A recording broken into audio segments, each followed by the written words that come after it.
Good evening and welcome to the regularly scheduled Board of Education meeting. Today is Tuesday, August 25th, 2020. The Board of Education has been in closed session since 6 o'clock for the 5 items listed on the agenda.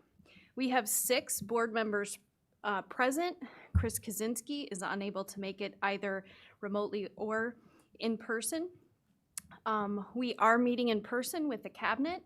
In accordance with Section 7E of the Illinois Open Meeting Act, the board president and the superintendent have determined that in-person attendance by the public at the meeting is not practical, prudent, or feasible due to COVID-19 considerations, including great difficulty in maintaining appropriate social distancing in the meeting room and thereby spaces given the number of persons who are likely to attend and seek to engage in public participation. Public viewing and participation by electronic means is available by clicking on the video button on the board docs agenda. Board members are physically present at the meeting, and this time we have no one attending virtually in accordance with Board Policy 220. So with that, we will begin the meeting by standing for the pledge. I pledge allegiance to the flag of the United States of America and to the republic for which it stands, one nation, under God, indivisible, with liberty and justice for all.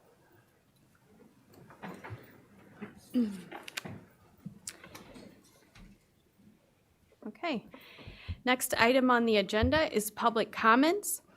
For up to an hour, submissions received before 7 o'clock on the day of the meeting will be read aloud or summarized after stating the name of the author. Comments received before 7 o'clock, which are not read aloud or summarized, and those received after 7 o'clock will be reviewed by board members.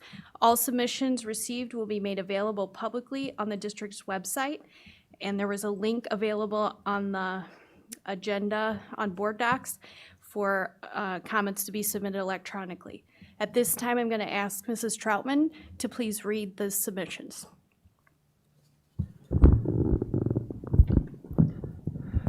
First comment.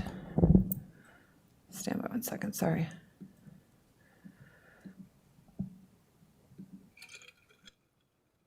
First person, Katie Marsico. Hello, I realize that despite so many of us chuckling at the anonymous comment on 8/11 that heralded a silent majority, we realistically all might have been in a big quiet club together. If some of us didn't always have such exciting reasons to ask questions, of course. My husband and I were among 2 of several people who submitted comment prior to the 8/11 meeting. While it wasn't read, we had hoped it would at least be posted, as the board suggested unread comments would be. But as of 8/22, we only see posted comments from 8/6, which went up on 8/7. Will all comments from 8/25 be posted if not read? Can the board share their process for deciding which comments are read? Are anonymous comments acceptable? I only might ask because board policy requests that people sign in, and this very form seemingly leaves spaces for one's name. Multiple other districts do not allow anonymous comments, but I concede we are not afraid to be unique here. I hope this gets shared, but in case it doesn't, it has already made the rounds and fueled a few meaningful discussions independent of this boardroom. Next comment. Catherine Wagner. My name is Catherine Wagner, and I have 2 children in the District 205 school system. I want to first start off, just not formatting well. Off this letter with a thank you. Thank you for being so passionate about our children and the education they receive in Elmhurst.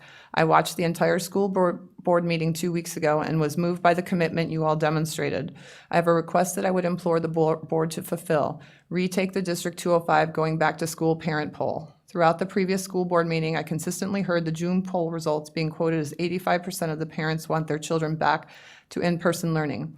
I strongly feel that this is an inaccurate representation of what parents actually want now, and I'm gravely concerned that the school board is making decisions for the school year based on the poll results. When I responded to the poll in June, I chose in-person learning for the following reasons. 1, I didn't know what the fall would look like, and I naively hoped everything would go back to, quote, normal. 2, I wanted the flexibility to change my mind to remote if I felt the conditions were unsafe. I can't tell you the number of parents I have spoken to who voted the same way I did for the very same reasons. They all agree that the 85% figure is not correct, and if given another chance to take the poll, they would vote differently. If the school board truly wants to know what parents are wanting right now, and I know you do, they should immediately send out another poll that simply asks the following. Given the current status of the coronavirus in DuPage County and not being locked into your decision, which schooling option would you prefer? Remote, hybrid, in-person all day? So I ask you again, will the school board resend a parent poll? This is necessary in order to accurately create the learning environment that represents what the majority of parents in District 205 would like. Thank you for your service to our children and for considering my request. Next comment, Amy Lambrecht. We are aware of several teachers taking FMLA time off due to COVID at the start of school. Do these teachers have the ability to come back into their pre-FMLA role? Do these teachers also have the ability to return for 2 weeks, then take more FMLA time off? What is being done to ensure that a consistent teacher is provided to teach our children during this time? Next comment, Kristen Owen. I'm confident that you have received many queries in regards to the all-day kindergarten tuition payments during our current extenuating circumstances. I have a child in all-day kindergarten at Jackson, and I have not heard any resolution besides moving our children from all-day kindergarten to the half-day program or enrolling them from the district, both of which are not adequate options for many. Obviously, if/when our kindergarten children begin to go into the classroom for a proper full day of in-person instruction, we would be happy to pay. But until then, it is unfair and unreasonable to ask for full tuition payment. It goes without saying, but a 5-hour remote day does not equate to a full 7-hour day of in-person instruction. At this young age, we require to be home with our students, guiding and assisting when necessary. In our personal situation, we signed up our son for full day in hopes that I could return to the workforce after a few years hiatus caring for my children. Like many, this plan has been uprooted. We struggle with day 1 of remote instruction for our kindergartner, but he is a resilient and happy boy. Please note, this is no way a reflection of the excellent job our son's teacher, Mrs. Sarbosa, has been doing trying to keep 5 to 6-year-olds engaged, excited, and interested remotely for 5 hours. We are requesting that you strongly consider waiving the all-day kindergarten tuition until we can get a full day of in-person learning and instruction for our precious kindergarten students. This is a completely fair and reasonable request. As an aside, we would also hope that you would consider more creative ways in which to get these younger students of the districts together safely with their teachers. I understand that some schools, including ours, may have tents and hula hoops for sitting at an adequate social distance purchased. Why is it not possible to have these all-day kindergarten students meet in outdoor classrooms, adequately spaced out while the weather is decent? Has the district considered having parents, volunteers on site to assist teachers with logistics, i.e., with ensuring kids are distanced, mask, help, etc.? Many thanks for your time, consideration, and anticipated response. Next comment. Gail Rano. Climate science has identified that buildings play a major impact in causing climate change. The USGBC and American Institute of Architects have asked their members, including White, to discuss the strong influence with their clients, sharing the facts that buildings generate 40% of the CO2 that enters the atmosphere to cause climate change. We hope White has engaged you in these conversations. Elmhurst Cool Cities Coalition has shared the analysis done by the New Building Institute and USGBC documenting that zero net energy schools can be built at a comparable cost to current construction, a range of 0 to 7% increase, with many such as Discovery Elementary, referenced in several comments to the board, coming in at 0% increase. Recent school board discussions concerning the viability of building a ZNE school have revolved around the financial impact identified by Wright to be a $2 million increase. ECCC suggests 2 sources of funds at A, the Illinois Clean Energy Foundation, and B, funding from state solar grants such as FEJA. At the August 11th board meeting, the administration's shared feedback from White relating to their work on projects pursuing the ICEF grants. White stated they are currently working with 2 organizations, Stevenson High School and a recreation facility, to earn their full grant funds from ICEF. The advent of COVID-19 has placed these projects on hold as each building must operate for a year and demonstrate zero net energy usage. There was also reference to Sunset Ridge and their challenges, but as they did not apply for the grant, perhaps we should see how other schools such as Stevenson address them. What can the ICEF tell us about successful projects? The ICEF website identifies 8 organizations which have participated in the program, along with the grant sizes received, $261,000 to $2 million. The New Building Institute website lists at least 100 sites, buildings of various types, including schools, that have been ZNE certified or in the certification process. The process to apply for an ICEF grant for the summer cycle has closed, but they are still looking for projects. The proposal process is set up to identify school districts that want more than the money. They want to be role models for other Illinois schools by demonstrating how ZNE is achievable. To learn more, visit their website. The funding guidelines for this grant are eligible applicants may apply for up to $2 million or 80% of the incremental cost to achieve net zero energy. Grants are paid as follows. Up to 30% of total grant amount once construction has started, up to 30% once the building is occupied and building performance monitoring has started, and up to 40% after certification, and 12 consecutive months of site net zero energy performance. Schools play a key role in educating individuals to enter society prepared to handle challenges such as climate change by learning through real-life examples. Think how this project can be incorporated into STEM education throughout the district, with more than half of District 205 schools having informal environmental groups. This is how our family became sustainable advocates 20 years ago.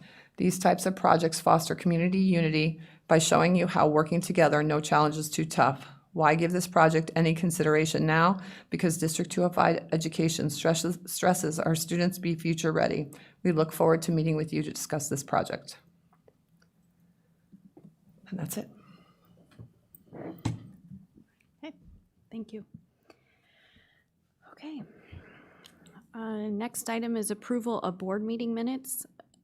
Item A, approval of board meeting minutes for July 8th, 2020, July 14th, 2020, August 6th, 2020, and August 11th, 2020.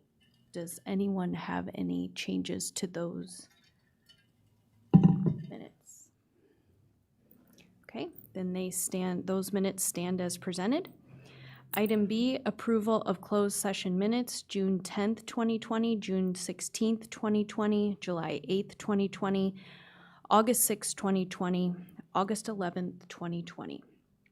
Those minutes stand as presented. Okay, all right. Next item is superintendent's consent agenda. Does any board member have an item they would like to pull?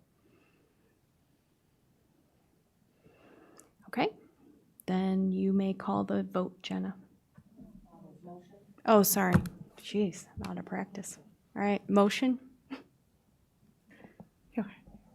I move that the Board of Education approve the superintendent's consent agenda, items A through G. Oops, item A through, G.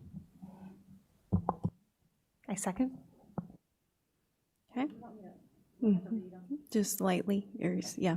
I'm going to make that motion and read each item. So I move that the Board of Education approve the superintendent's consent agenda items A through G. A, personnel report. B, financial reports. C, district management group annual membership. D, declaring surplus technology equipment. E, professional development, Corwin, the distance learning playbook. F, learning resource, Freckle, ELA. G, Hawthorne PTA reallocation. I'll second. Jenna, you can now call the vote. Mrs. Stufen, Yes. Mrs. Hassler, Yes. Mrs. Troutman, Yes? Mr. Collins, Yes. Dr. Harrell, Yes. Mrs. Kaforia. Yes, 6 ayes, no nays, 1 absent, motion passes. Next item, superintendent's agenda action items. Item A, operational plan 2020 to 2023. We presented this in July. This is the first business meeting since the July presentation. So we are asking you now to vote to ratify the plan. It is something that provides direction for us to consider our professional learning support for our learning priorities, which this year are formulated into 3 100-day plans we will have 3 basically each semester to provide focus for our work. And it also helps provide direction for our resource allocation decisions that we make and bring to the board. Okay, so could I have a motion first and then any questions or discussion? I move that the Board of Education approve the district operational plan for 2020 through 2023. I second. Okay, questions or comments? Karen? It was fascinating to reread this plan again after the last board meeting and understanding what we're doing to get what we did to get the year started and what has been in place for the last 2 days. I didn't think that some of these items, like if you look at the PLCs and the instructional coaches and the technology and just getting all the organization kind of understanding and consistently utilizing at its highest level the technology integration.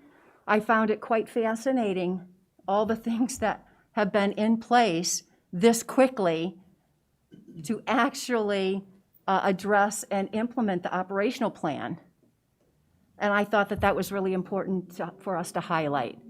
I know that you all, were expecting to have some time to do those things, but it actually is probably the best thing, that we can do is to really have everyone focused around these areas. And so I'm looking forward to just hearing updates. It's truly not just a plan that's going to be on the shelf because we're all living and breathing it each day. And I thought that that was an important perspective to bring and articulate around the operational plan, that it's just not something that we're doing just to do, as organizations, can. But as you, Dr. Moria, had indicated when you first talked about it, and the last time you spoke about it in July, is that it's your working and living document for the organization to understand how everyone plays a role and what role they have to play and how it really is impacting our children's education. So thank you. Thanks, Karen. Jim? I have a couple of questions. After seeing this school year start, in the plan, you have a start under Thrive 205. You have a plan to start school later in the next academic year, not this academic year. But I was thinking, while we're in remote, or my question is, even if we go to a hybrid schedule, particularly at York, wouldn't this be a great time to trial a later start? All you have to do is take that hour and a half that teachers are available in the afternoon and move it to the morning.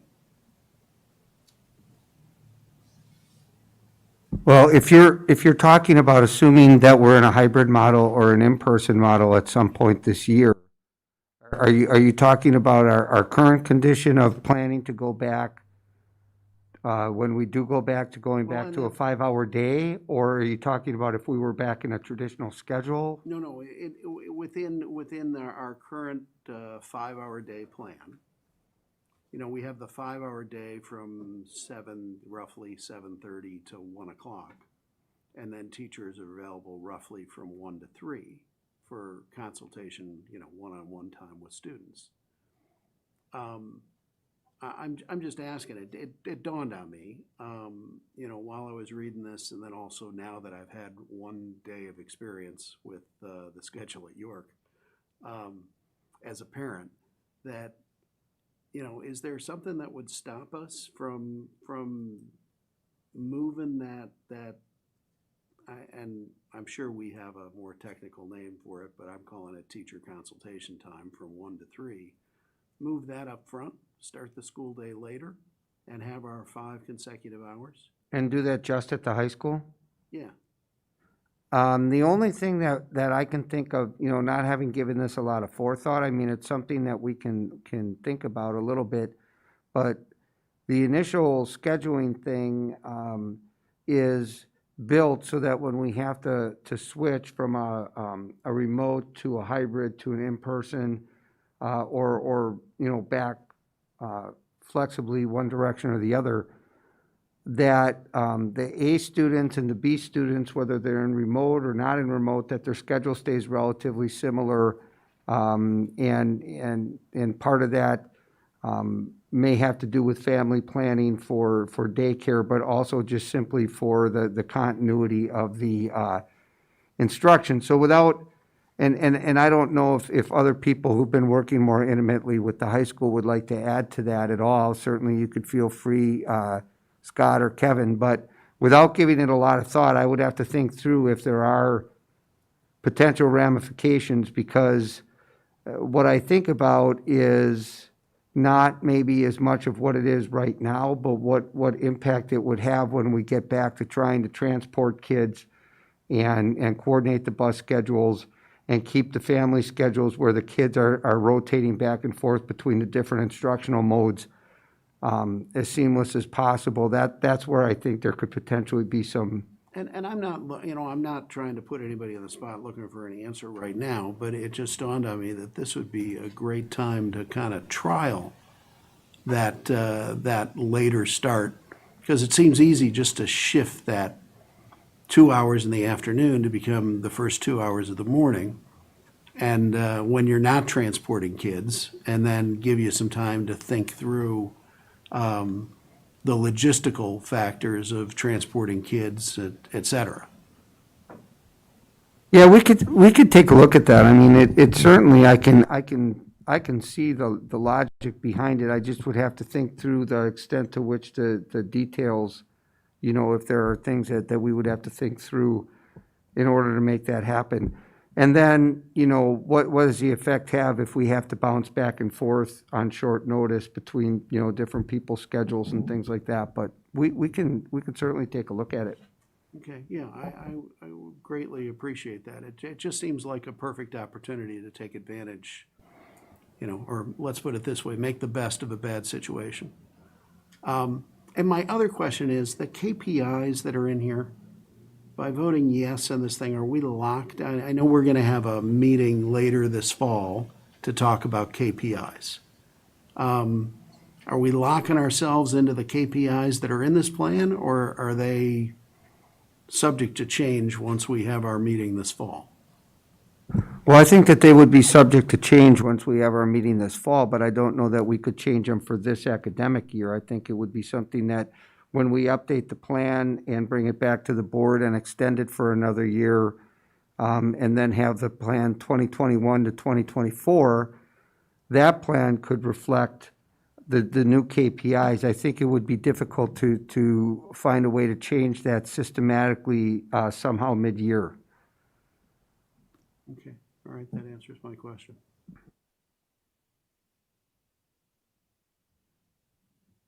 Anybody else? I know we talked quite a bit about this in July, so this, okay. All right, if there's nothing else, thank you. All right, you can call the vote. Mrs. Hassler, Yes. Dr. Harrell, Yes. Mrs. Troutman, Yes? Mrs. Stupen, Yes. Mr. Collins, Yes. Mrs. Caforio. Yes, 6 ayes, no nays, 1 absent, motion passes. All right, next item under Superintendent's agenda action items is the Director of Instructional Technology position. So when we initially talked about staffing for the upcoming, or for this academic school year, and went through the personnel process back in the spring, we were putting together a multi-year administrative reorganization proposal that included this position beginning this school year. And we took that out of the budget due to the imminent financial concerns that we expected to be on the horizon over the course of the next couple of years. But we currently believe that it is going to be very difficult for us to continue to serve our students and our employees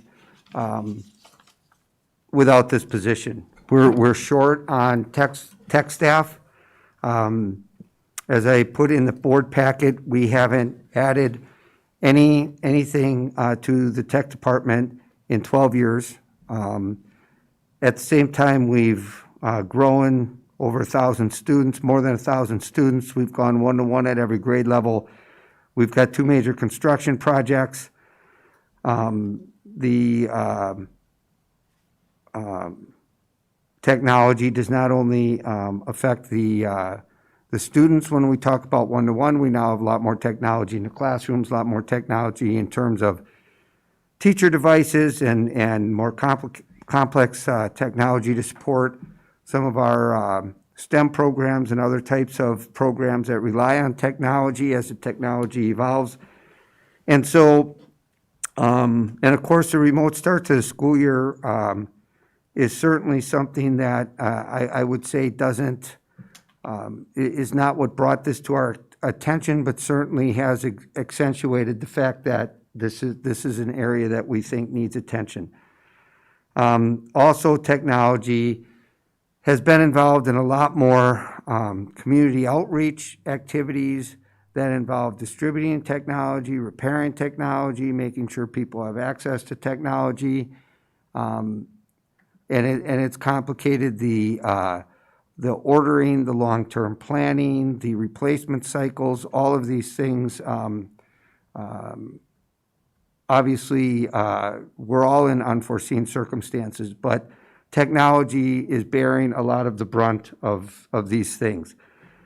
And by adding this position in this manner to tech, what we believe we would accomplish is we would have a point person with ownership for the areas most directly related to the classroom, which is the professional learning, the media specialists, the tech assistants, providing a cohesive professional learning plan for our coaches, and making sure that we serve the people in the buildings. But the flip side of that is that it will allow RJ to repurpose his time to make sure that the other things that we need to support the technology, like the Power School, like the various different connectivity issues that we've experienced this week, which the Zoom outage, just as a point of reference, was international, so that was had nothing to do with any kind of local issue. And the periodic intermittent internet disruptions have been have had nothing to do with our bandwidth. We've increased that by 5 times since last spring. You voted to increase the bandwidth. Nothing to do with our servers. It has to do with our provider. And at Cabinet this morning, RJ indicated that the best information he had was that they expect to have that problem addressed by 5 o'clock tomorrow afternoon, if all goes according to plan on their end. So I thought I would reference that. But we would then allow RJ to be able to repurpose his time, and this would be something that would then be, though it would be a director position, an instructional position, it would have the effect of improving our overall tech operations. So that is the rationale behind the recommendation. And our hope is that you will agree to authorize this tonight.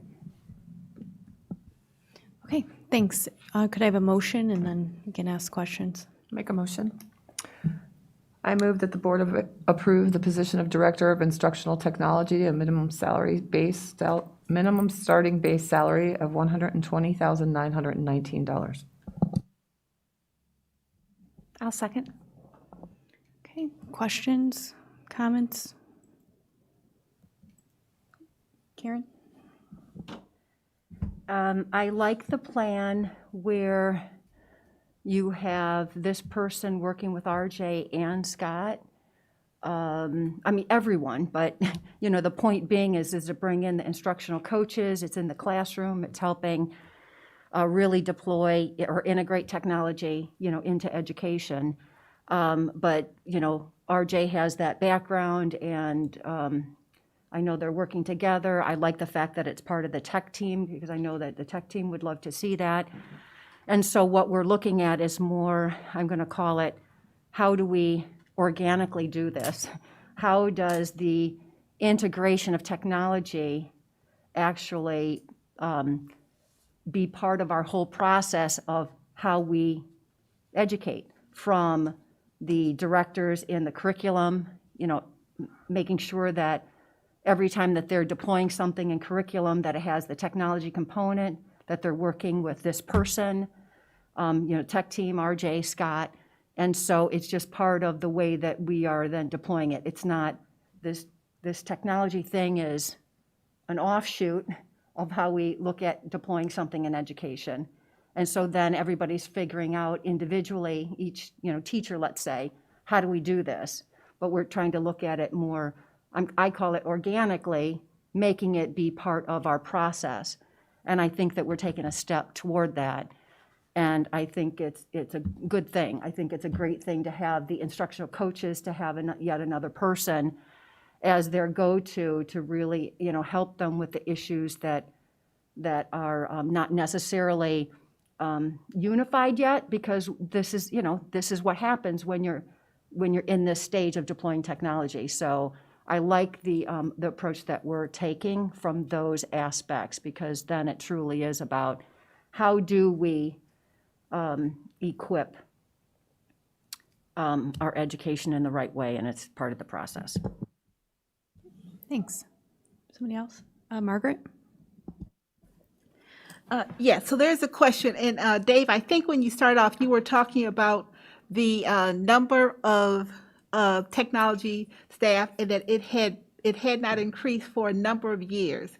And while I support this director of instructional technology, I'm wondering, have you had the opportunity to look at what could be added to the actual technical, those people who are actually supporting the technology? This is more of an administrative position. I'm wondering, have you had an opportunity to look at enhancing that support group, that tech support group? So when we put the initial proposal together, RJ was brought in to consult with Dave Smith and Scott and have those conversations. I will let him speak to that. Everything has been such a wild, wild west kind of situation that they would probably right now say we need like 12 more people. But realistically, I don't know if you feel you've had a chance to evaluate that appropriately, but I know you were involved in some of the initial study. Well, Dr. Harrell, I appreciate you asking the question, because we have had a chance to kind of dive a little bit deeper into it. And this position is actually one of the needs that really kind of came to the top from that. Looking at the needs from a school level, it really goes into the classroom. So the teachers, what do they actually need in their rooms to support the kids? And when we got down into that level, we realized that, you know, the teachers are doing a phenomenal job with everything that they can. But how do we support their needs at the different levels that they are? Some teachers feel very comfortable with technology in the classroom. When it came to Zoom just this last Monday, people were running, and then we had some people that were a little bit hesitant, and we needed to kind of bring them along and show them the benefits and all the wonderful things that come from using it the right way. So from kind of looking at and seeing what we've seen so far, seeing the opportunities that we've seen across all of our schools, this position really, you know, as Scott and I and Nikki and I and just the cabinet as a whole talked about it, it really seemed that this could be the grease to really speed up our wheels when it comes to instructional technology. So thank you. So does that mean that this position, that your assessment is that at this point in time, there is no need for additional tech staff? No, please, I didn't, yeah. Well, when it comes to the tech staff, in my mind, what I'm looking at is our technology support team. And from that, speaking to what Dr. Moyer had mentioned a little bit earlier about the needs, even just this last year, we ordered, an additional number of iPads to fill out our one-to-one for kindergarten. We also expanded and went to EC. And when we look at those needs, we're talking about devices, but also professional development for teachers, for instruction. So our technology support staff, they've been working, 26 hours a day trying to maintain and kind of keep things going, making sure kids have devices, making sure chargers are out, iPads are out, making sure those kind of nuts and bolts pieces are out there. But when it comes to looking at the use of the technology, when it comes to kind of maximizing and emphasizing the technology in the best way possible, that's where our technicians, their focus is not there. Our technicians are focusing on devices, making sure accounts are created, making sure teachers have what they need, but how do we really, celebrate the technology learning that's going on? This is where we really started looking at this role. So to answer your question, if I think that we're going to be okay when it comes to technology support services, the dust is still kind of up in the air on that one. Things are still kind of settling a little bit. We are being creative in terms of how we're leveraging our personnel and how we're using them. But yes, as more technology continues to come, whether it's interactive flat panels in the classrooms or whether it's other devices that come in, I'm still really looking at the technicians, the people that we have on site to make sure that we're using everybody to their fullest potential, but when there's not any holes or anything that's kind of opening up. So, then, and I know this is like, I kind of diverge from the initial point here that we're trying to recommend that. But could I ask that sometime you come back and after you had time to assess and maybe things have, I don't think they're ever going to slow down again, but can assess what the needs are and present that to the board sometime soon? Absolutely. Thank you. Karen? I have a follow-up to that. Great question, Margaret. Yes, it's a tangent, right? But I know that with the teachers in the classroom, and we said the IFPs and that whole technology, right, would be really great to have. We did approve to move in that direction. I don't remember the time frame, and I don't know the delays, if there's delays, because a lot of manufacturers are having delays in shipments because of COVID across the world. So I don't know the impact to that project. But we did approve the project with one caveat, which is that your staff would be doing the implementation. So that's what I'm thinking, can they support the remote learning? Can they support all that, we're putting on the plate, as well as making sure that project goes off? Because we think that that's crucial to the educational experience, especially given the circumstances we're in. It would be a richer environment for education. Just a thought, board. And also to kind of piggyback on what Margaret had talked about as the tangent, I know it's only day 2, but are you seeing requests or a pattern of requests coming in from our teachers or schools of things they need? Like, I know they were there last week, but now we're day 2 and is there things that are very obvious that they really need help with? Like, I've heard from teachers, like, the tech support's been great, but I need blah, blah, blah. Have you seen that yet? Yes, we are starting to see some of that as our teachers go into this new year, and as you mentioned, it's day 2, but as they're starting to kind of see, and as last week as they were doing their professional development and just exploring with a new tool like Zoom, there are some ideas that are coming out of that. There are some suggestions, some recommendations from them that if I just had this, it would be great. If I could just do this, it could be great. So starting to kind of take stock of their feedback and figure out ways that we can support them in that. We're going to keep you posted on that, because as we get closer to bringing students back into school, and as teachers are starting to learn what that means for how they have to plan for their instruction, We had a cabinet discussion this morning, and there are a lot of creative ideas that people are generating, and what we're trying to do is sift through and try to come up with a very thoughtful rationale for what it is we actually need in the various different areas, various different grade levels that will accomplish this, not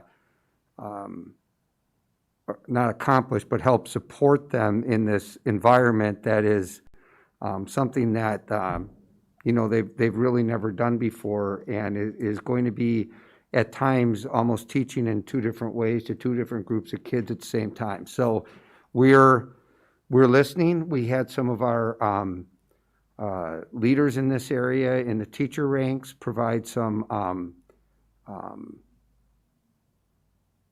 ideas, bring some ideas forward for us. So I think that there'll be some more of that coming.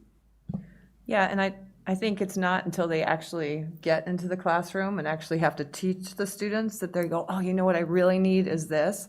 So I'm really very excited to hear that this is a conversation that's going on. And you've heard us over and over again, mostly because Karen beats us over the head about the tech committee. But other than that, this board is very supportive of giving our teachers everything they need, especially in this time, to teach our students, whether it's remote or hybrid or back in the classroom. So I personally am looking forward to hearing what those creative and great ideas are, because I feel confident that we would be supportive of making that happen for them.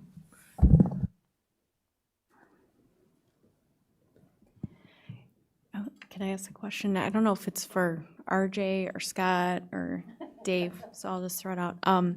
Do you see this position as really having a lot of, or playing a role? The thing about tech is you get a little professional development, then you need to use it, and then you need more, or you want more professional development to see what else it can do or help you. So do you see this role as, really doing that for teachers, helping them, constantly with the professional development, but then also, it's mentioned in the rationale about the community, because I feel like since I was struggling with Zoom this morning and it was not going very well, I probably need a Zoom. Do you see this role also helping parents, especially seeing as this is likely going on for a while, where we'll be in and out of remote hybrid? So can you speak to that? I can answer that. I think this role will, this person will wear a cape. I think they will honestly, they will have superhero status. We designed the job description to be broken down into two components. One is integration and the other is support. And we've seen that more now, the need for it, but this stems back to 2018 with the Mobile Learning Initiative, and that only wrapped up 2 years ago. And even this year, we went one-to-one with the EC in the kindergarten, and we need supports in all those grades. And I think the staff really, really will benefit from it, and I think the parents will too. Even the recent Remote Learning Resources website is great, but we had to go and do a really creative format to build that out, and had to lean on some of our staff members' creativity and willingness to build it that aren't really designed for that. They did a great job, but it needs to be more comprehensive than that, and I think we can do it really well with this job. I think this job is the how to do a lot of that work. Awesome, thanks. Because I don't. We're not going to go backwards. We're going to just keep moving forward with the technology. So, but the professional development is obviously a part of that. I'm sorry, Kara, I thought you were done. I think when it comes to the tech piece, that the part two piece that Margaret was talking about, our RJ, can continue to take a look at that. But when it comes to the instructional support piece, one of the advantages we think that's going to come out of this position is also organizing the untapped potential that exists systematically in the positions that we already have, like that I referenced in the proposal, like the media specialists, like the tech assistants, to be able to completely, truly leverage what we already have is something that I don't know that we're maxing out. So, I mean, everybody's working hard, but in order to truly have a cohesive, coordinated approach and putting people in positions where they can maximize their talent, I think that this position will help us better be able to build on the strengths that we already have and the investments that we've already made too.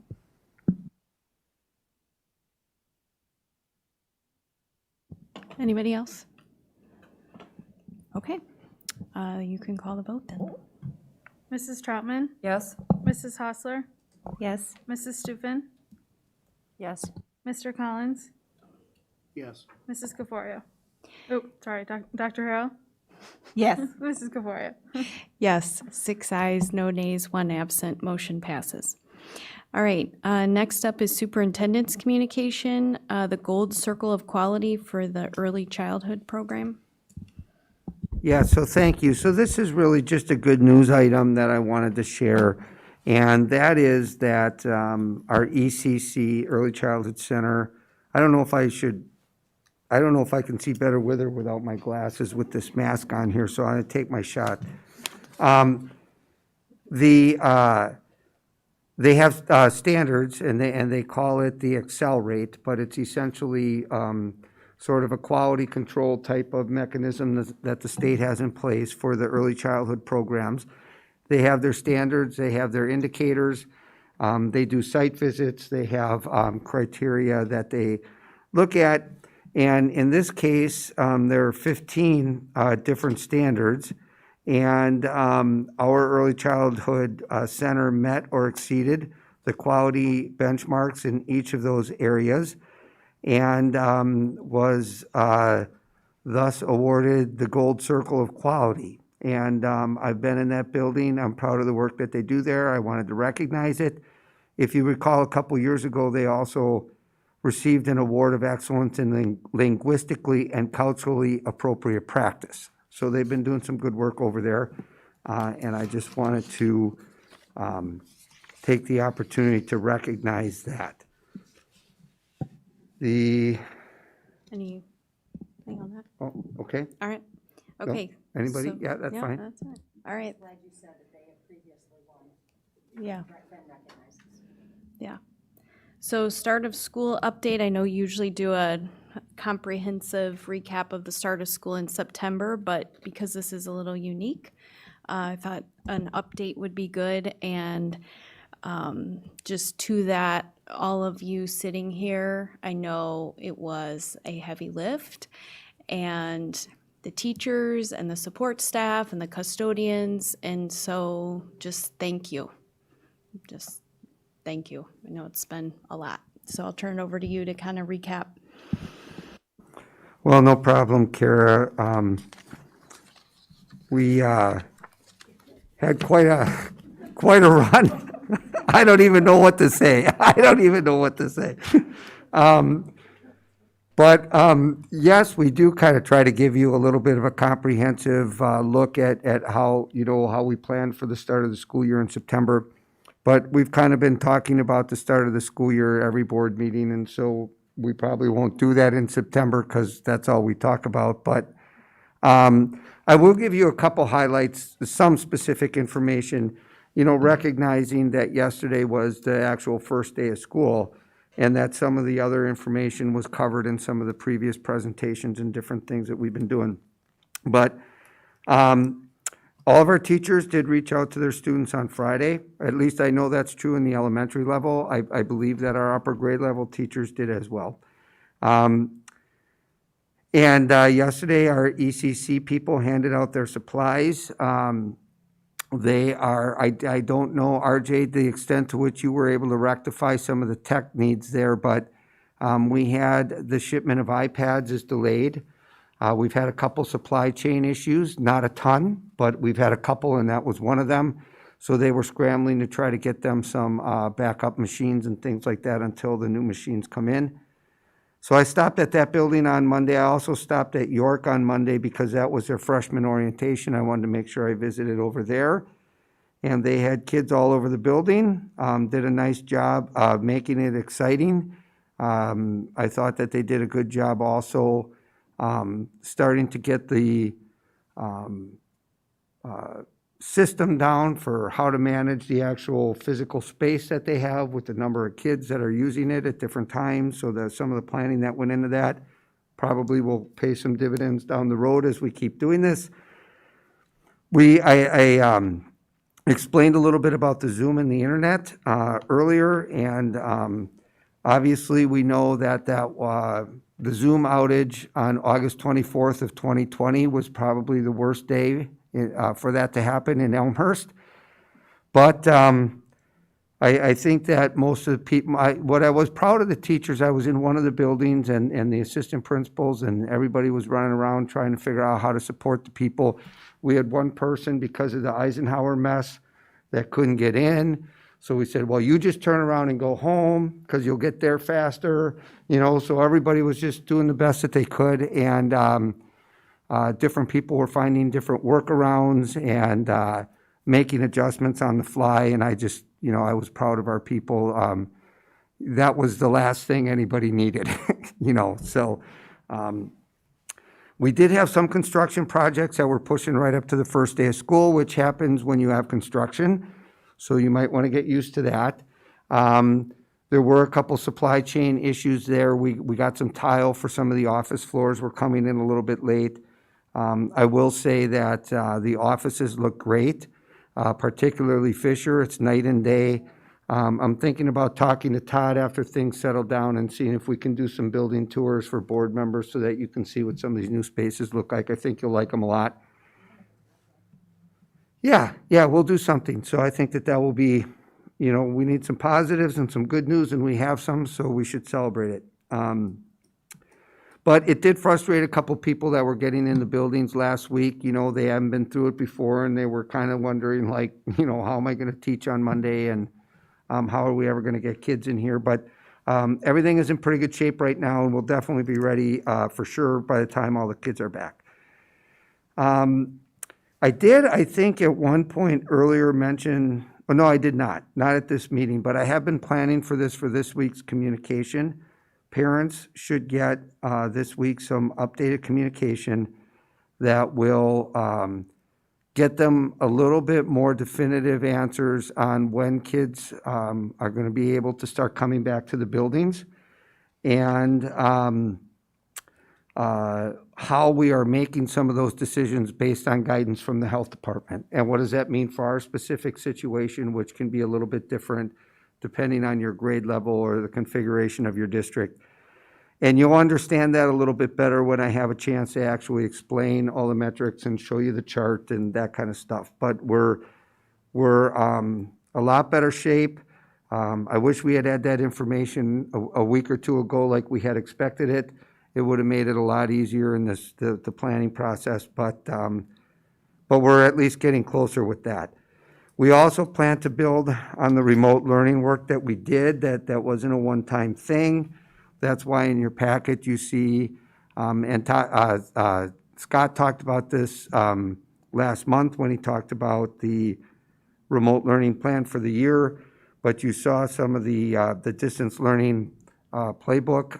We're plugging into that, and we're using that organization for ongoing support throughout the year. And we also do have 2 extra remote professional learning days, and we've developed a plan and are in the process of identifying additional time for our key people to get their heads wrapped around exactly how we are going to coach and lead this, and what we think are going to be the most important things that we think we need to see teachers be utilizing in the classroom. So that work will continue and be an emphasis as we move forward. There was another note here that I wanted to address related to the D205 parent learning resources and the virtual backpack homepage that I cannot address. There were some specific questions that came to me that are not part of the general update that I provided here that I'm not as able to answer as some of my other cabinet members are. So I'm going to let them address those two items. You want to go first, Bev? All right.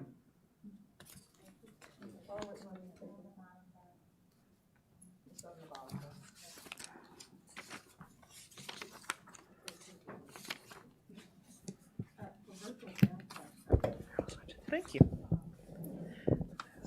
Very gallant of you, thank you. Virtual Backpack, it is a resource that we do offer for the entire community.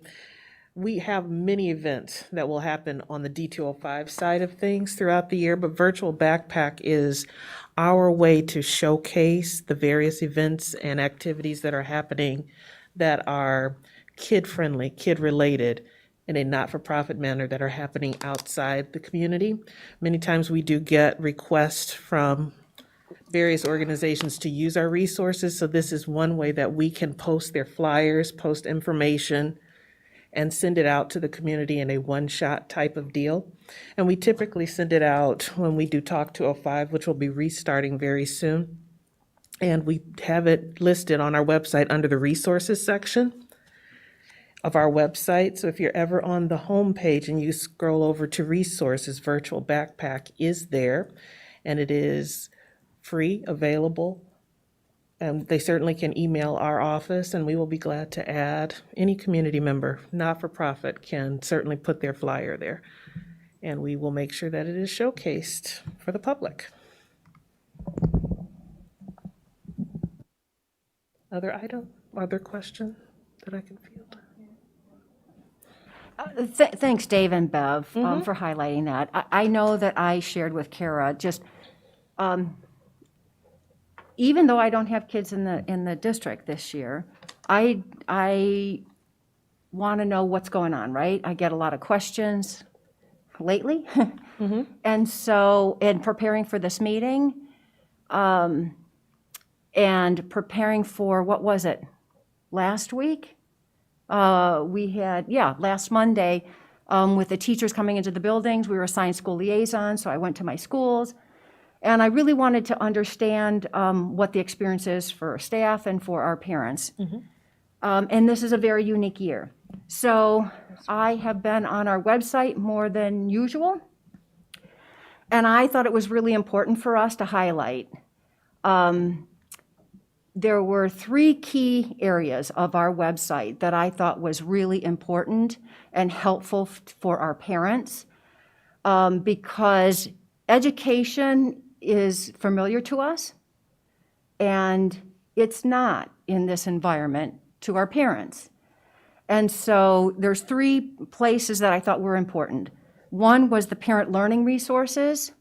And I thought if we could kind of do a tutorial, people, I know that we have a lot of parents that are watching our board meetings lately. But I think the parent learning resources is on our homepage. But that helped me understand the expectations or the familiarity if I were a new parent, because I have a lot of kindergarten parents, and they're their oldest kids in my neighborhood, because it's transitioning. And so that was a really helpful District 205 source to help them understand and what they can expect, okay? Or because they want to provide the the partnership with us for their new students, and this is their first experience. The second one was the virtual backpack, but I thought the Glenn Bard Parent Series, Bev, you and your staff, I wanted to highlight because I haven't looked at it recently. But the GPS or if you scroll down, the Glenn Bard Parent Series Take 5s, I thought a lot of the links that you're providing, so it's ease of use for people to just go on our website and get some of these resources from other districts that we partner with. To understand, and in this remote or more isolated environment, we are not going to these big events, but we as a district are pushing it out or providing it to our parents and our students even to pull it. And so those are really important. I mean, the Ken Ginsberg, I've seen him with our partner Hinsdale Foundation, and he's coming back, but he's doing it virtually, and you provided that link. So there's several of those that are pertinent, I think, especially for our parents and our middle schoolers and our high schoolers, to have these resources, that there are people, we have resources to help them navigate. And so that kind of gets me into the wellness, right? So it gets the last one was the Thrive D205. And what you have there on the link is, and it links to Julie Lithcott-Hames, who we had here, I think it was last year. Last year this time. Last year this time, so it's a familiar voice to us, and she provides, helping with just relationships in this COVID-19. It's different, we're all together a lot more often. And how do you navigate those things? So I just think it's so important for us to communicate and to show people directly what is there and how to get to it for ease of use, because people are overwhelmed. I mean, we're adding a lot to them. And so I'm hoping to say we're not just throwing you in, sink or swim, but here are some key resources that'll help you understand in these three big areas that we hear are a struggle for our community. So thank you for adding it. Welcome. Not a problem. Okay. Yeah, Courtney? To that point, it made me remember, could I make a request that I got multiple emails from different schools providing links, like they were great, hyperlinks for the COVID handbooks for each school, and can we get those on the website under that parent handbook section so people can easily find those? Because I just double checked, that's just from last year's handbook, and so I think that would be helpful for families. I want to not only say thank you to all the amazing people in the room tonight that made yesterday and today and this year happen. I want to thank the teachers that were there, because I heard great stories in the last 2 days of teachers just, really being creative with the hand they were dealt with the Zoom outage. I mean, Zoom went out and it wasn't out for that long. I mean, it wasn't like the sky was falling, but immediately, my kids were getting emails from multiple teachers saying, hey, if it's not up by now, this is what we're going to do. Like, they just were resilient and adaptive. And, even today, Lincoln's fire drill, they had a fire alarm, and the teacher's, teaching a class, and she literally said, okay, we have a fire alarm here. Hey, how about you guys all go practice what you would do if there was a fire in your house right now, right? It just made me realize, like, they're in it. And I was so just happy to hear all these really positive stories from these teachers. And you can see them teaching, and they struggled. And that's what I would do. Like, I struggle. How many emails have you all received to me? I'm sure it's my fault, but so I just want to give a big shout out to them, because they really are taking advantage and just pulling it from their gut and doing the best they can. And I think they're really rocking it. I know it's only day 2, but I'm really proud of them. So just a shout out there. Yeah. Anything else? Okay. Is it possible for someone to clearly articulate this week's schedule at all the levels? Here's an example. So York has a different schedule this week because freshmen were in person. And then if I understand it right, that they have a different schedule for Wednesday this week that would be different than previous or upcoming weeks. Is that the same thing for middle school and elementary school? Like what? No, that can you was, just- that was separate. That York communication went out to York's parents. The other grade levels had no changes to the original schedule that they were sent. The York situation was due to their desire to hold their freshman orientation day on that first day. So that was the only change in the original planned schedule for the week at any of the schools.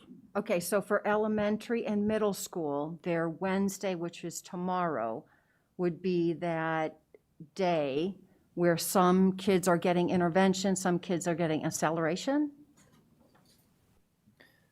When we're in remote learning, the acceleration and the interventions are built into the schedule at the elementary level.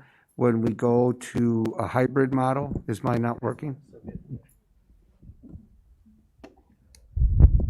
When we go to a hybrid model and start bringing students back in, then the Wednesdays might look a little bit different. But right now, it's just a traditional day of remote learning like the other days of the week. Correct. Okay. All right. Thank you. Okay, next is COVID procedures with Dr. Rubenstein. So whether Kevin knew this was going to be part of his job description this year or not, it appears to have evolved into a major part of his job description, partially because student services has to do with all the health and the relationship with the nursing, the nurses, the head nurse, Jen Conwell, has done a lot of work. And so Kevin has ended up being involved in a lot of the meat of the original planning committee that we had. But then also now as we get into all of this changing guidance about how are we going to manage the buildings when we actually are able to bring students back, much less the issues we have with the adults, and making sure that the self-certification process is up and running and that principals know what to do if somebody says, I think I'm having symptoms and whatever. So we have a communication going out this week that's going to include a video that's going to talk a lot about all of the health and safety things that we're doing, all of the PPE measures that are in place, some of the things we're doing at the buildings, including some of the things that I alluded to about the most recent health department information. Kevin is going to present to you kind of the state of the union of what we know now, and it might be different by September 8th. Most certainly will, but at the same time, I think that a lot of people are curious about what's actually going on, what are we actually doing, what are the procedures that are in place. So Kevin will run through that with you now. Yep. So first off, I want to point out that the doctor before my name is not an MD, unfortunately. So it's just an ED, and I have to point that out. My family points that out to me often as we are going through these COVID procedures and talking all through this. So if we want to move to the next slide, as Dave was just pointing out to us, this is the best information as it stands really at this hour. I was actually, as I was preparing and getting ready for this, as we were meeting tonight, I noticed a new section on the Department of Public Health website about school metrics that they had just added within the last several hours. So it really could change by the end of the presentation, and that's been how it is. That we plan, we think we have it, and then it changes, or the guidance gets updated, we think we have something, and then it changes there. So we're receiving information, I think that I counted at one point from the Illinois State Board of Education, the Department of Public Health, the DuPage County Department of Public Health, the Centers for Disease Control, between ISB and the Department of Public Health. At one point on a Thursday, Friday, Monday, Tuesday, I think we had received like 18 different guidance documents from them. So they were sending them to us almost at a rate of like every 4 hours, basically. There has been a lot to keep up with. Sometimes they agree with each other, sometimes they don't agree with each other, sometimes The DuPage County Department of Public Health, and I'm not at all being critical of them, is a little bit more restrictive than the Illinois Department of Public Health. And sometimes Dr. Moyer has a little bit more insight into why that is and what the DuPage County superintendents have been talking about that might lead to that. It just really has varied from time to time. And so we are really working as hard as we can to get all that information out to our various different stakeholders there, but it's been a lot. So just a little bit of vocabulary here for everybody. So there is this thing called a clinical diagnosis of COVID. So there is actually a testing problem, not only in Illinois, but across our country. That testing problem that you've heard about on TV is actually a really real thing. So the two people in our close circle that we know of that have had positive COVID diagnosis, it took them, one person got their test diagnosis back in 11 days. Another person, it took 14 days. In that interim time, they were both given a clinical diagnosis of COVID where a doctor said to them, "You've likely got COVID. We're going to treat you as a COVID person, and you need to self-isolate, and we're going to, treat you as such." So that's something that is in some of the guidance there. The next bit of vocabulary here is close contact. And this is really critical for reopening our schools here because the definition of a close contact has changed pretty dramatically in the last week to week and a half here. And this is why you saw some of the schools in the area decide that they actually couldn't open to in-person instruction because of the fact that the definition of a close contact changed from 6 feet for 15 minutes at any one point during the day to 6 feet for 15 minutes throughout the course of the day. So that means that if I have a meeting with RJ 3 different times for 5 minutes and we're within 6 feet of each other, that's considered a close contact. Or if I'm a student at York High School and I'm following RJ in the hallway, as a cohort often does, that could be considered a close contact because those are the sorts of things that are happening. It makes contact tracing really very, very important. And that definition of close contact was when several area high schools and several area school districts sort of said, we can't do this anymore. We can't open for in-person instruction. That definition of close contact makes it really, really difficult for us. And it goes to, we have to trace back to 2 days before the person tested positive for COVID. So it's not just today, it's the day before. So there's a lot of information that we would have to gather there really very quickly. It could also be a smaller distance if the person is actually symptomatic. So if you're coughing or sneezing or you have some of those other symptoms there. So that's close contact. Then we've got quarantine, and people get these last two mixed up quite a bit. So quarantine is when a person has been exposed to, but does not actually have COVID. And so they are put into quarantine for a period of time. And so they're supposed to be monitoring for symptoms. And that's actually a longer period of time than the isolation or self-isolation, which is the last vocabulary term there. Which is when a person has COVID-19 or has symptoms of COVID-19, they need to be isolated to stop the spread. So that's a little bit of the vocabulary there.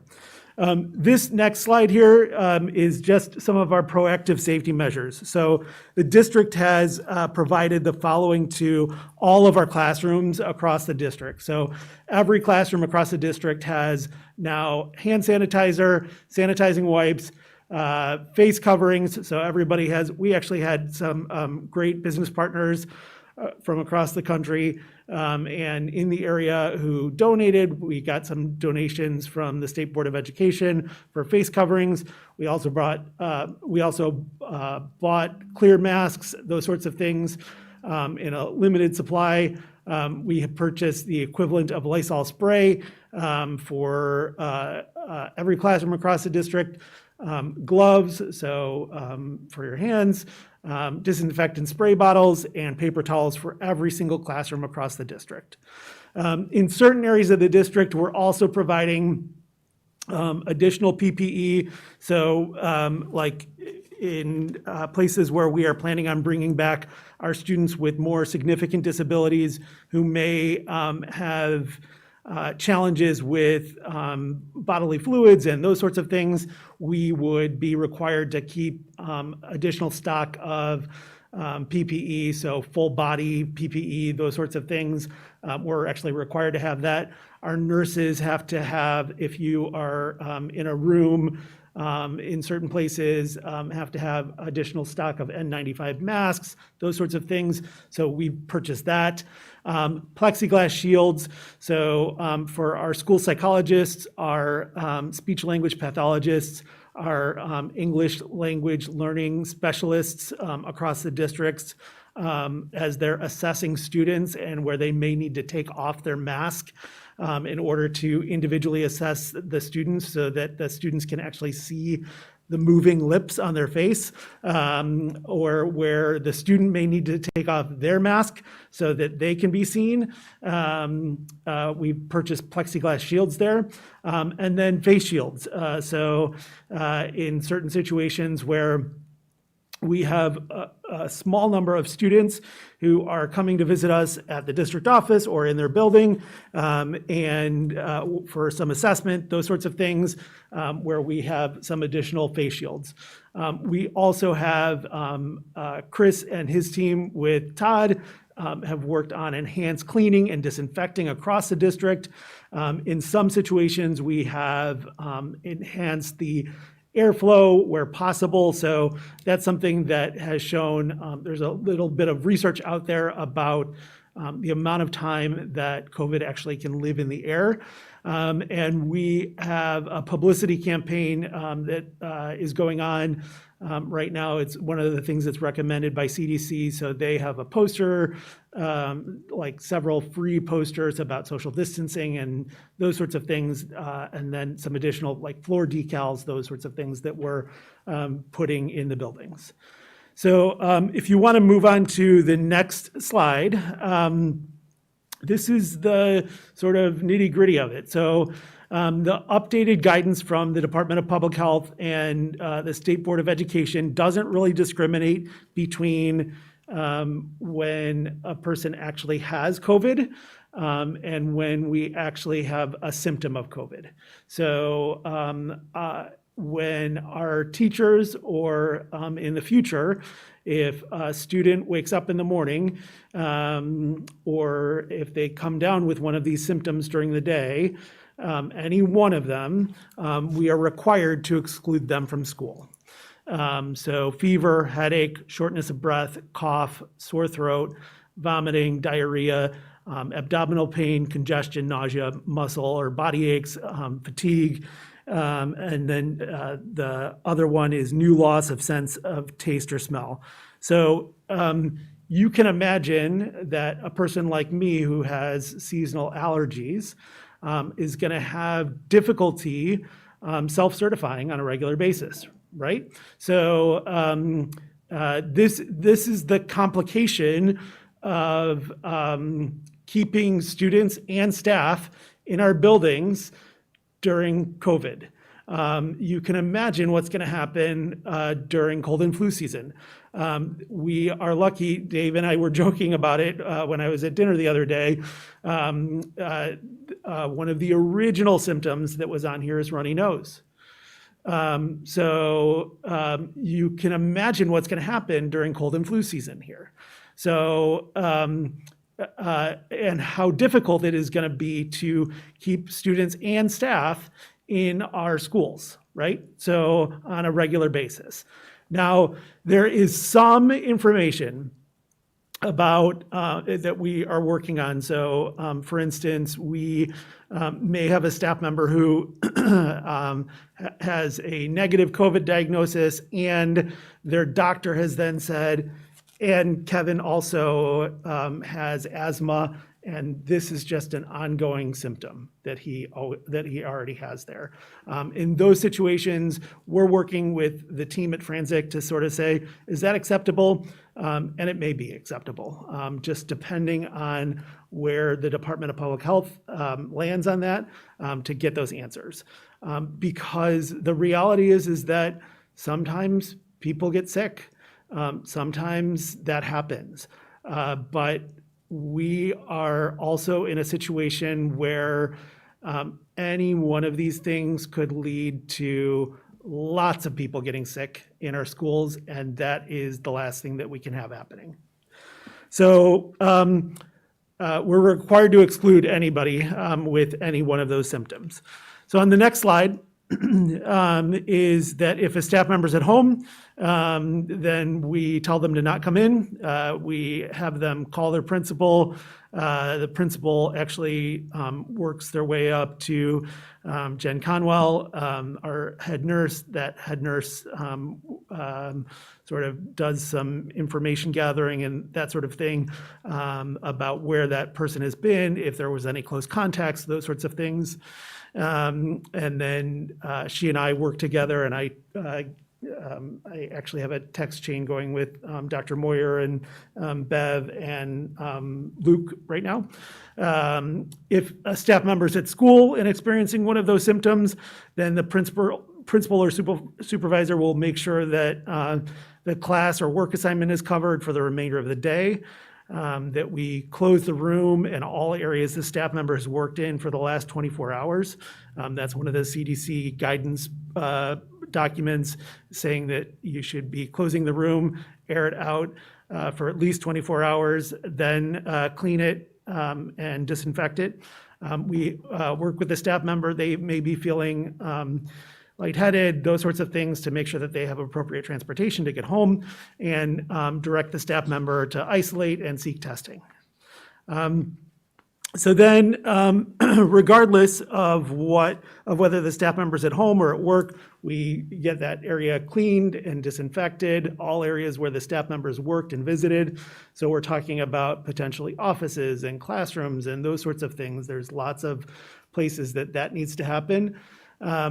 We work with the DuPage County Health Department to begin contact tracing. So I want to talk with you a little bit about what that looks like, not go too much into depth.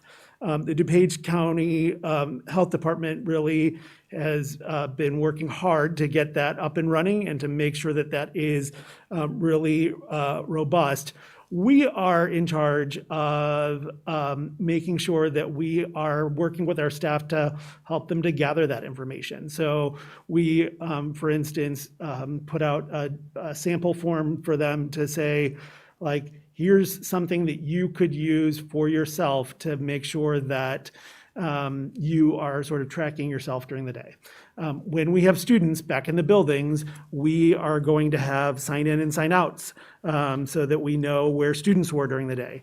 Students are going to have assigned seats in their classrooms, those sorts of things, so that we would be gathering seating charts if there was a case in the classroom of a student, those sorts of things. So we would be working on making sure that that happened. And then notifying other potentially impacted individuals so that others can begin to quarantine if necessary. So there's a lot that goes on in a really, really short time period. So then getting people back to work. So the Illinois Department of Public Health and the State Board of Ed require one of these things to be true if the person just has symptoms of COVID. So we either have to they either wait it out for 10 days at home.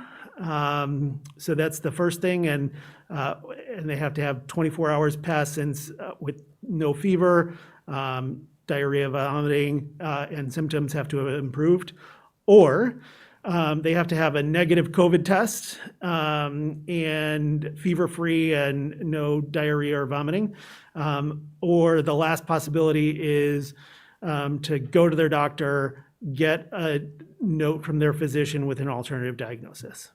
So, and in what we are seeing a lot of happening right now is that when people try to go to their doctor is saying to them, let's take a COVID test. So then the COVID test is still taking a little bit of time before they'll give them the alternate diagnosis. So doctors are becoming really familiar with people's symptoms. So even somebody like me who has allergies, my doctor would still say, it's still a good idea to get a COVID test. And so that's why it's really important that everybody should be encouraging people. If they're not feeling well, they should be getting a COVID test. That's a good idea to be doing. So that's just if you've got symptoms. To get back to work, if you've tested positive, this is on the next slide. If you've tested positive or you have a clinical diagnosis, you need to be out of work for 10 days, at home for 10 days, since the symptoms first appeared, and 24 hours with no fever, and no diarrhea or vomiting, and the COVID symptoms have to have passed. It could be longer if you have some additional or ongoing exposure, or if your symptoms are continuing. So we also have some staff members and students who their COVID symptoms are not subsiding. So they have to be they have to be away from us for longer periods of time. That's happening in lots of places, and we have to understand that that's going on. And I'm telling you this because of the fact that when we talk about staffing our classrooms, this is the reality of what we're dealing with in terms of getting the subs, trying to do it on a day-to-day basis. What does that really look like? Those sorts of things. These are the realities of how all of us are trying to fit this puzzle piece into place. It's really, it's a really sort of intricate dance. Then this last piece here is something that Scott and the rest of us were looking at, a news article right before this that they've been having some problems in another school district, is quarantine. So if you want to go to the next slide. If you've been exposed to COVID, positive individuals, so you're required to stay home for at least 14 days from the date of your last exposure. If possible, stay away from others who are at higher risk for COVID, and then monitor for symptoms. It could be longer that you're out if you have additional or ongoing exposure. So for instance, in our district, we have some students who also have parents who work in the district, or vice versa. So that is a possibility. Or it could be longer if I am quarantined and then I test positive myself. So like I could be quarantined and on the 14th day then test positive or develop those symptoms, and then be out for my period of time. So that's going to be a long time that I'm going to be out of the office for. So on this next page here, as we go through this, just a couple of examples. So this person had their last close contact, a person who's exposed with no additional exposure. So they had their last close contact on the 1st there on that Wednesday. And so that last day of quarantine is the 15th, and they would be able to return to work on the 16th. So they're gonna, be out of there. So one question that people often ask, and I know that this is gonna come up in some of your questions, does this mean that they can't work remotely? It does not mean that they can't work remotely. They could work remotely if they are feeling well enough to do so. And then the guy sitting behind me gets to sort out the COVID leave, which is because everybody gets a certain number of days of COVID leave, the FFCRA leave, that are included in there. So, for example, maybe I go out here and I'm really sick. This is not a good example. This is just an exposure example. But maybe I go out here and I am actually isolated because I'm sick, and I'm not really feeling, I'm feeling really well enough to do work on the second, third, and fourth, and so I actually do that. But the 7th, 8th, 9th, and 10th, I am just dragging. And so I cannot even log into my classes and my Zoom meetings and that sort of thing. And so we have to find a sub for that, right? So, and Luke's got to sort that out. But the 14th, I can log back in, and the 13th, I can log back in. And so all of those wouldn't count as COVID leave days. And so, nor would they count as sick days, those sorts of things. So we've got some nuances that we get to sort out in everybody's sick leave and all that other stuff that is brand new to everybody working in a school district and across the country on this. So that's one example. Another example, a little bit longer. Person is sick and has COVID. This is like an example of maybe a parent who also has kids in their district. And so a person is sick and has COVID, and then they have some additional ongoing exposures to COVID, and so they actually have to be out of work for a longer period of time. I counted 19 work days that they would actually have to be away from us. So 19 days out of actually being in the classroom. So there's a lot there for us to consider, and it changes. So, in other places, people are looking at this all the time, and it is tough guidance to keep up with. It's really meaty. Chris and I were talking on the phone one day, and I said, oh, there's a new guidance document out. I said, what does it say? I said, Chris, I need to hang up with you to actually read it, to really digest this. It takes a while to really do this and to really sort this through for all of us and to really understand it all. So that's really sort of where we're at. The next couple of pieces here, this is like a total team sport. And so staff members are reporting it to us. Principals and supervisors are communicating it with their nurses and head nurses, custodians, director of facilities. They are following up with the staff members and working with potential close contacts. The head nurse, Jen Conwell, who's doing an outstanding job, is working with the DuPage County Health Department. She's communicating with the nurses and with me. I get to communicate with Dr. Moyer, with Luke, and with Bev, and then we're really trying to stay on top of all of the guidance here. On that next page there, Luke is really trying to administer with his team all of the FFCRA leaves, coordinating with the principals and other staff members about staffing on a day-to-day basis and what this looks like, so that every day at 7:30 or 8 o'clock or 8:15, that we make sure that every kid has a Zoom, somebody else on the end of that Zoom.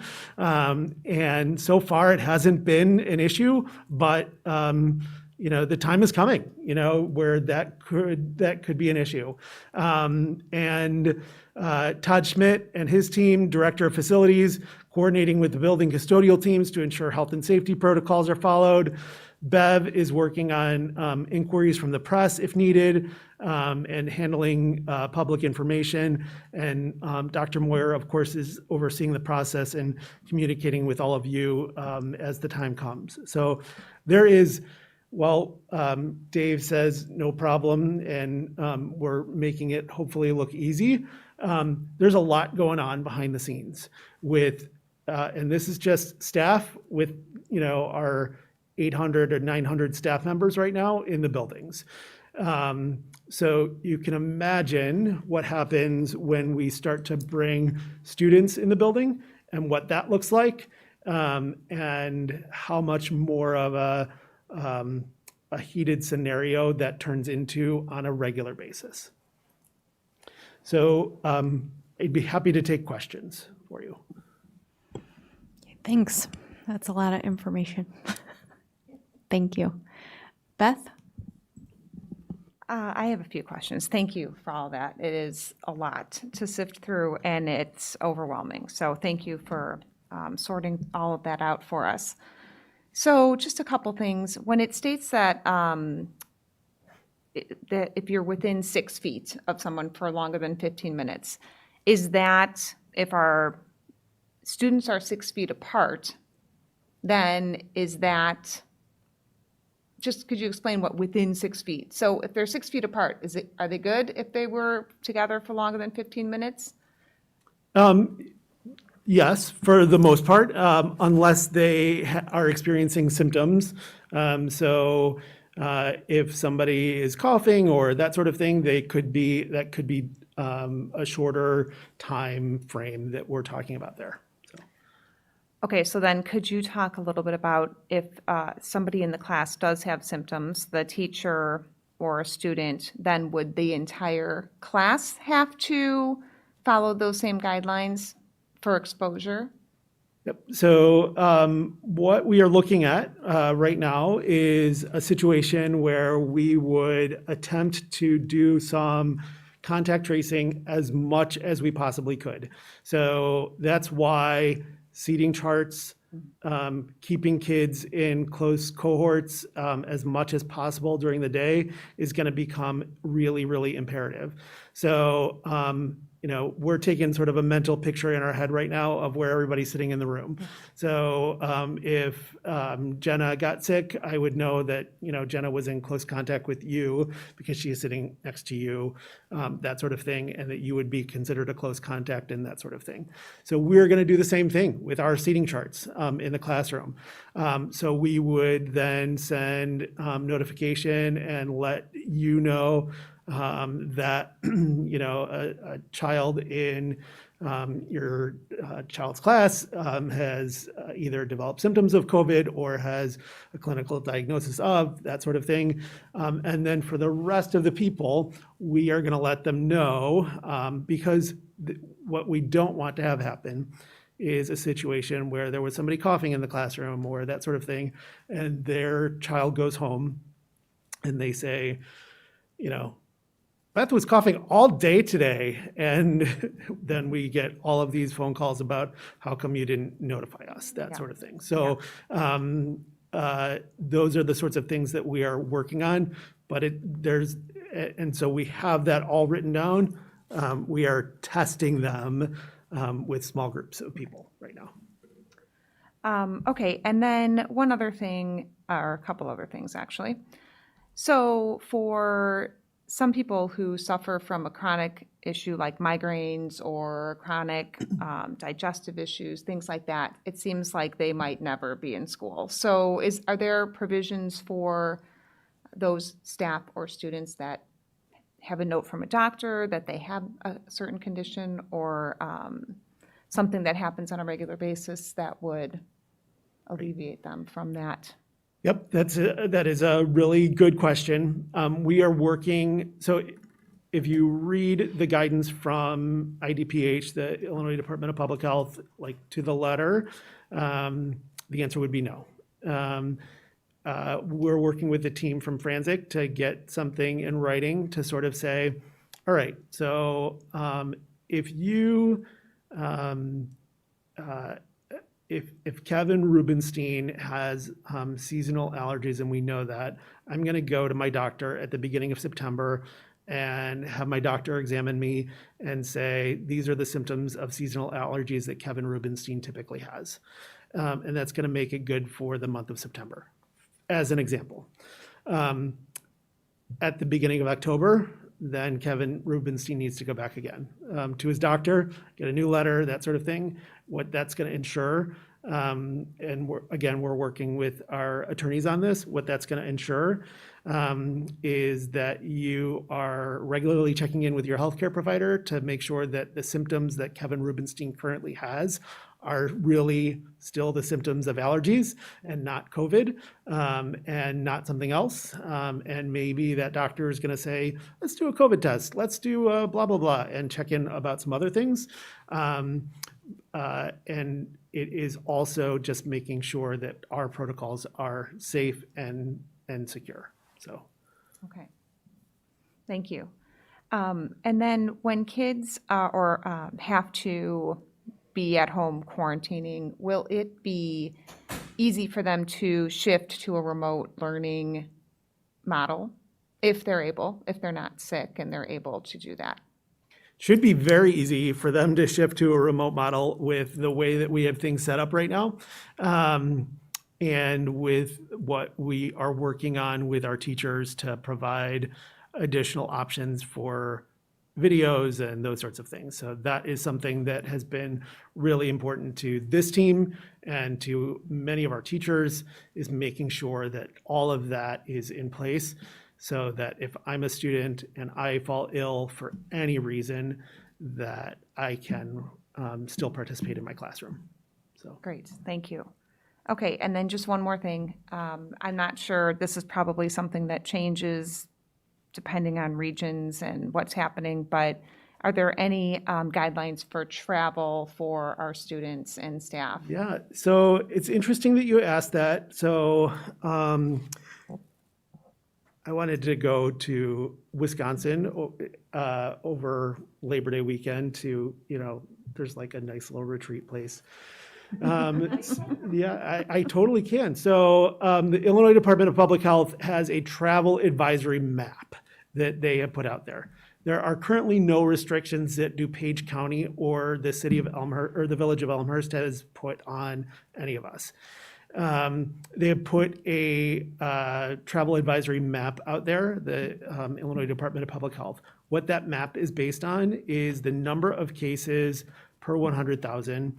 You're going to laugh at this because it is 15 per 100,000. Now, today, Illinois ticked over 15 per 100,000. So we are now actually considered a state that you're not supposed to travel to. So they update that. They're supposed to update that weekly.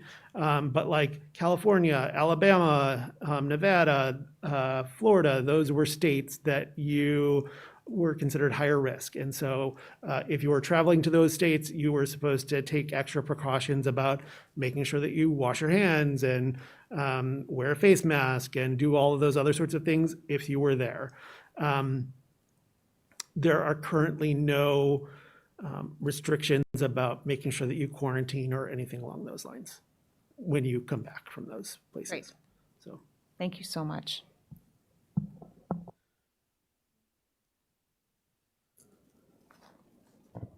I have a follow-up question to Beth's travel advisory question. So who takes precedence? Today, the CDC came out and said these travel advisories and quarantining people because they've been to a different state they recommend against. So, if did you say it was the Illinois Board of Public Health that is issuing these travel advisories? Who takes precedence there? So we are required to listen to the Illinois Department of Public Health, and they often work in conjunction with the DuPage County Department of Public Health, but the Illinois Department of Public Health is who we ultimately have to listen to. Okay, so and they report to. trump the CDC and they trump the DuPage County Health Board. I wouldn't say that they trump. They attempt to have their guidelines in alignment with each other. And what often happens is when the CDC issues guidance like that, then a couple of days later, the Illinois Department of Public Health will update their guidelines. Does anybody have guidelines for the number of people that contract the disease in a building before you're supposed to close that building entirely? So there are not, to my knowledge, guidelines about that specifically. What we have been seeing a lot of lately from the Illinois Department of Public Health and the State Board of Education is what's called this adaptive pause metric, and it's in your board packet this evening. So whereas in the spring, a lot of the guidance that was being put out from the Illinois Department of Public Health seemed to be really short-term. What we are getting a lot of right now from the Illinois Department of Public Health seems to be much more focused on the long term. So they are talking with us about if your cases are this in the county and the number of youth are this level and the number of tests are at this level, then you may be in a hybrid scenario. If it is at this level, then you should be fully remote. And give yourself a period of, several days to transition between those. And really getting specific about what that guidance looks like, rather than what it looked like in March when they said to all of us, shut down tomorrow, basically, and go remote. So it looks very different than it did in March, which is, we're pretty sure that this disease is out there, this virus is out there. It is probably going to hurt a lot of people. It seems to be much more precision oriented right now, and the guidance is really focused on how could this hurt school-age children? What does it look like in your county? And what are the trends looking like all around you? So Jim, I'll be providing some of that's part of the specific information that we'll be releasing after we get it, we think, on Friday. So some of that will make maybe a little bit more sense when you see it laid out. All right. Now, and my final question to whoever wants to answer is, so parents sign their kids up for in-person or remote at the end of July. For parents that change their mind, is that possible to, like, for particularly parents that have changed their mind from the hybrid setting to a fully remote setting for their kids? The parents can always go from in-person and/or hybrid, depending on what their grade level is, because we think that that early childhood is going to be in-person. But whatever form of in-person they have, they can always make a choice to go to remote. Okay, all right, good to know. Is that it? Thanks. Anything else? Oh, Courtney? So, thank you, because that was very helpful. And as Beth and everybody else has said, a lot of information to digest. And I think this was a clear way for the community to kind of understand what the protocols are going to be. So when you talk, and I'm just kind of looking at, I think, your first example, that person who's exposed with no additional exposures in that 14-day isolation window, not quarantine. I listened to got the it. vocabulary Good for you. section. Yep. And I'm talking specifically if it's a staff member, would a test early with 48 hours into those exposure period cut down a negative test? Like if they take a test on the 3rd, Friday the 3rd, and it does come back, not 11 or 14 days later, but 48 hours later, would that cut down on the window of them being, does that negate them having to be gone for 14 days? It Sorry. does not, unfortunately. So what the doctors, the actual doctors, have learned about COVID is that you can develop symptoms anywhere from the 2nd to the 14th day. And and you can test positive anywhere in that window. So unfortunately, you still have to quarantine for that entire time. So That's the guidance from the Illinois Department of Public Health and from the Illinois State Board of Education. okay, so in contrast to somebody who has symptoms versus somebody exposed, right? Because somebody has symptoms, that's your number 2 box that says they can come back to work if they test negative, fever-free, 24, no diarrhea or vomiting. Yep, So that's somebody who has the symptoms, they can get back into the class, student So- or teacher, earlier than somebody who has just been exposed with no symptoms. correct. Yep. So if I have symptoms, so let's say that I go home today with a cough, I have to go home, and what gets me back in is a negative COVID test. Or I can go to my doctor, my physician, and he says, Kevin always has asthma, and it gets worse in September. In August and September, it's like the worst season for him, and he writes it on a note and he sends it to Dr. Moyer, because he's my supervisor, and we go forward from there, and that gets me back in.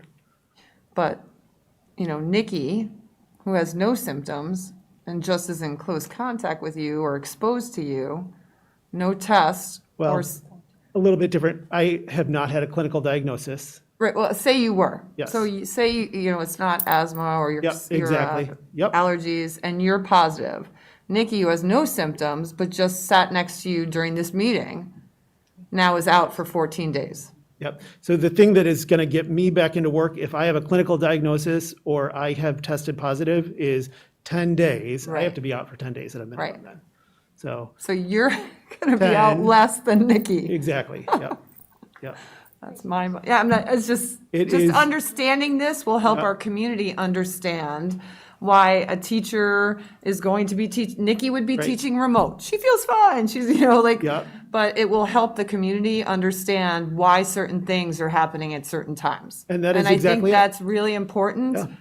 for them to understand so they can be a little more patient. So, so it's a really fair point, because we've had a number of employees and students who have said, I've been exposed to COVID. And so then they've been exposed to COVID, and so then they have to quarantine. And so they're doing that, but they feel well enough to work, so they're working remotely. And so we have to rely, we are, that phrase that we've been relying on since March, that we're all in this together, really rings true here. Like, we have to be honest with each other. We have to really be about this community and making sure that we're taking care of each other and being honest and giving people full information and all of that other stuff. So, yes. Thanks for the clarification. Okay, thanks. One other thing, Kara, just to yep. that point, I do think that it is good that we can have students switch to remote and staff switch to remote, so that, we do want people to be honest, and we want to make sure that they don't feel like they're going to be missing out or something, and that would maybe cause them to not share information that was important for the safety of everyone else. So, Right. Absolutely. making those provisions so that we can provide those, that help to students to keep them on track and keep staff working, I think is really important. As long as they're well enough to do so, yes. Yep. And it's, I think, remarkable, given what you just presented and we just talked about, is how many people that we have in our buildings as of a week ago, yesterday, and then, today and yesterday, Yes. which Yes. is pretty close to full staff. Pretty close to fully staffed, and it changes while we've been sitting here, I've been getting text messages from our head nurse, so it changes. So, that it changes and things happen. So, and it's still August 25th. And that will change once we hit cold weather. Right. And we're still a part of this, so. But I like the fact that it's not theory, we're in practice. It So, is exactly it. Thank Yep. you. That it? Okay. Okay, thanks again. Thank you. All right, next item is Tweet of the Week. Yay! Ev. Tweet of the week. RJ, I did send this to you late, so I don't know if you got it, but I'm going to talk a little bit, and if we're able to get it up on the screen, great. If not, I also did forward it to each of you as board members. We're in the second day of school. Welcome back to the 2020-21 school year. It is totally unusual, but it is no less special for someone's child, for some of us. For someone, this is their first day of their first year going to school. For some, it could be their first day as a freshman or second day as a freshman. It could be someone who's preparing to go into their senior year. So the start of school is no less special just because we're going through this particular moment. As I began to think about it, I've been an administrator now. This is my 20th start to the school year, so each of you have a number. It means something to you. So I want to send congratulations and thanks to all of our teachers, thanks to all of our students and parents for rallying. This has been a monumental undertaking, and we are here. So tonight's tweet of the week represents that a little bit, represents a little bit of the change that we're going through, as well as some of the hope that we're enduring, and it goes to Katie Murphy, and you can find her on Twitter at Katie Murphy 717. She is shouting out and saying, "Happy first day of school to from the amazing field staff." Their Twitter handle is at Field D205. It is at Elmhurst D205 if you're ever following us on Twitter. And our hashtag that groups all of this stuff together is called hashtag Ignite D205.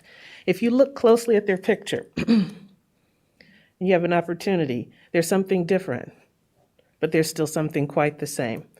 It is the full staff. They are socially distanced as much as they possibly can be, and all of them are wearing these wonderful things that we call face coverings. But they're still united. They're still out there. They're still doing it. So thank you to the field staff, wishing us a great start to the year, wishing all of you a great start to the year, and we're going to keep going and we're going to keep doing our best. All right. Thank you, Bev. All right.